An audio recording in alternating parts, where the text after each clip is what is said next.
വേണമെങ്കിൽ നമുക്ക് ഇത് സെറ്റ് ചെയ്യാം. ലോ ലെവൽ സെറ്റ് ചെയ്യാം, മീഡിയം ലെവൽ സെറ്റ് ചെയ്യാം, ഹൈ ലെവൽ. നമ്മളിപ്പോൾ ഇതിൻ്റെ അകത്ത് ടൈമാണ് കൊടുക്കുന്നത്. അപ്പോൾ നമ്മളിപ്പോൾ ഒരു 50 തന്നെ കൊടുത്ത് ഓൺ ആയിക്കോളും. ഇതിനോടൊപ്പം തന്നെ ജസ്റ്റ് ഒന്ന് കറങ്ങാനായിട്ട് വാഷിംഗ് കൊടുക്കും.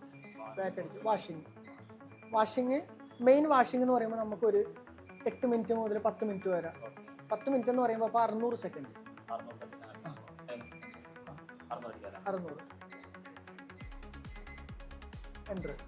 ഓക്കെ, ഫോണായി കൊടുക്കും. ഇനിയിപ്പോൾ ഒരു 10 മിനിറ്റ് ഡ്രമ്മ് ഫോർവേഡ് കറങ്ങും, സ്റ്റോപ്പ് ചെയ്യും, റിവേഴ്സ് കറങ്ങും.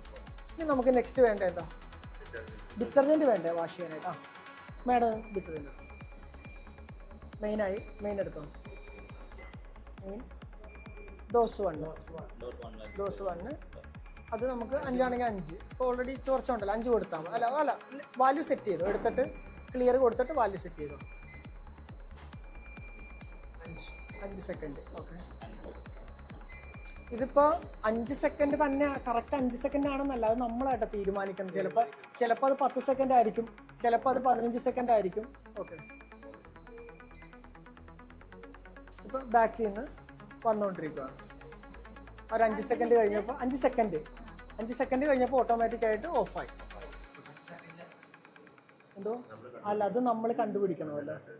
ഓക്കെ, അതും ശരിക്കും പറഞ്ഞാൽ നമ്മൾ ഒഴിക്കുന്ന. ഇതിപ്പോൾ നടന്നുകൊണ്ടിരിക്കുന്നത് നമ്മുടെ മെയിൻ വാഷിംഗ് ആണ് നടന്നുകൊണ്ടിരിക്കുന്നത്, 600 സെക്കൻഡ്. ഓക്കെ, ഈരെ പറഞ്ഞ പോലെ തന്നെ മെഷീൻ്റെ സ്പീഡ് ഇതൊരു 15 ഹെർട്സിലാണ് റൊട്ടേറ്റ് ചെയ്യുന്നത്. വാഷിങ്ങിന് ഒരിക്കലും നമുക്ക് ഹൈഡ്രോയുടെ സ്പീഡ് വേണ്ട. ഈ പറഞ്ഞ ഡ്രയറിൻ്റെ പോലെ തന്നെ ഫോർവേഡ് കറങ്ങും, നിൽക്കും, അതിനുശേഷം റിവേഴ്സ് കറങ്ങും. അതും ഭയങ്കര സ്പീഡിൽ കറങ്ങി കഴിഞ്ഞാൽ ആ ഒരു പെർഫെക്ഷൻ കിട്ടത്തില്ല. കിടന്നൊന്ന് ജസ്റ്റ് ഒന്ന് കുതിർന്ന് അടിക്കുന്ന പോലെ തന്നെ ആ ഒരു ഇതിൽ. ഇപ്പോൾ എന്തോ 15 ഹെർട്സ് ഞാൻ മോട്ടറിന്റെ സ്പീഡാണ് ഉദ്ദേശിക്കുന്നത്. റൊട്ടേഷൻ നമ്പർ അല്ല. ഓക്കെ,